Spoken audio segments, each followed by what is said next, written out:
What is up, guys? Randomonium here, and today I gotta pay the piper. Today I'm going to be showing you how I did in all of my fantasy leagues, and I'm going to be showing you my predictions from the beginning of the split, and I'm going to show you how those matched up with the final results.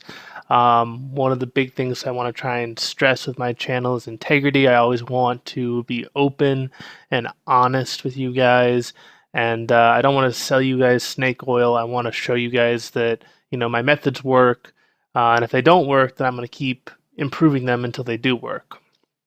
So I was in 6 fantasy leagues. They were all 8-man leagues. So you would figure that across those 6 leagues, I would have a pretty even distribution. Maybe one league I get first and second place. Another league I'll get third place, another league I'll get fourth, fifth, sixth. So I should have, a pretty even distribution in my leagues if my methodology is just as good as the information that is being put out, or just as good as the rest of the information that everybody else has.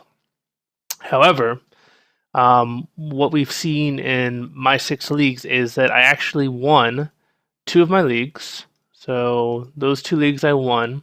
I had 2 leagues where I was third place. I had 1 league where I was 4th place, and I had 1 league where I actually finished last. So that's pretty impressive. That's a pretty huge difference. I mean, I should have had 2 leagues where I was around the top 3. I should have had 2 leagues where I was middle of the pack, like 4th and 5th place, and I should have had 2 leagues where I was bottom 3. And instead, I had 4 leagues where I was top 3, 2 of which I won, 1 league where I was middle of the pack, and 1 league where I was last place. So it seems like the system is working pretty well, at least for me. I would love to get your guys' feedback and let me know whether you think that you improved in your standings in your fantasy leagues, and I'd love to hear if you guys won your fantasy league, or if you even got last place. Let me know that you got last place and you hate my predictions and things like that. All feedback is good feedback, even if it's negative. So I think it's important to focus on the positives. Yeah, I did great in a lot of these leagues, but it's also important to focus on the negative. So there was 1 league that I got last place in, and I'm going to take responsibility for that. I'm not going to make excuses for it. I just made some bad calls in that league. I took some risks that didn't pan out, and that's what happens. I mean, it's just like playing League of Legends. There are some games where you take some risks. You try to carry and you just can't carry hard enough and you still lose. Sometimes that's going to happen, and there's really nothing you can do about it. And sometimes that's going to happen in your fantasy league too, and sometimes that's going to even happen in life. You might try and study really hard for a test and you still might fail it.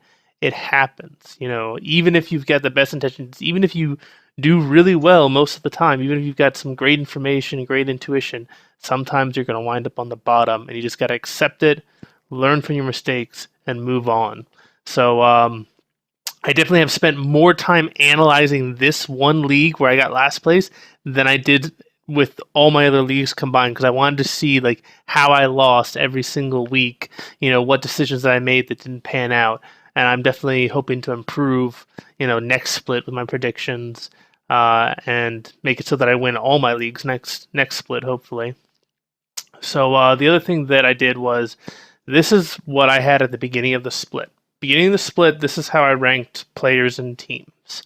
And I broke them down into 5 different groups. I had the purple people, which were like the top people that I said you got to pick up in your first or second round if you want to have a hope at getting these guys. The red guys were the ones who, good starters, good flex picks.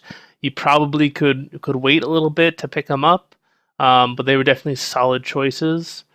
The blue picks were the guys who were kind of, second tier. Like you didn't have to rush getting those picks, and they'd be good bench spots, and you could probably play them some of the weeks. My green were the people who were kind of sleeper picks, like people that, weren't really proven but could go off pretty strong. So those might be guys that you want to pick up in the last couple rounds of the draft when everybody else is just, auto picking. The green players are the guys that you want to take a look at and possibly draft for yourself. And then the yellow people Those are the people I said to avoid in the initial draft because they did not have a proven performance record, or there was uncertainty whether or not they were even going to start for their team. So you can see I have a lot of people in yellow, and that'll actually be important. So you can see that yellow dominates this list. Like the amount of yellow people is equal to the purple and red combined. And those are people that I said avoid them in the initial draft. You can always pick them up later if they go off, and they might be useful in certain weeks, or they might even be useful for the entire split. So this is what actually happened. So I arranged all of the teams and players by the total number of points they got in the split, but I kept the same colors so you can see, if the purple people are on top, then that means my predictions are good. And if I had yellow people on top, then that means my predictions were off. So you can see that I was right for a good portion of it. G2, TSM, Immortals, Fnatic, all those teams did very well, and a lot of their players were near the top. However, I didn't anticipate that CLG was going to do as poorly as they did. I didn't anticipate that H2K was going to do as poorly as it did. And I didn't anticipate that Unicorns of Love was going to not do very well as well. I don't think that anybody could have predicted that Splice and Giants and even some of the Apex players would have done as well as they did. I was very impressed by those teams. I mean, if I was able to predict that, like if I was able to predict that Splice and Giants were going to go off and be some of the best teams in EU, I would have gone out and bought some lottery tickets because I would have had, precognition.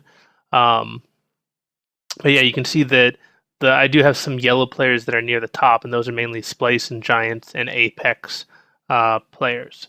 So overall, I think I did a pretty decent job considering how many strange things happened, how many different players got subbed out.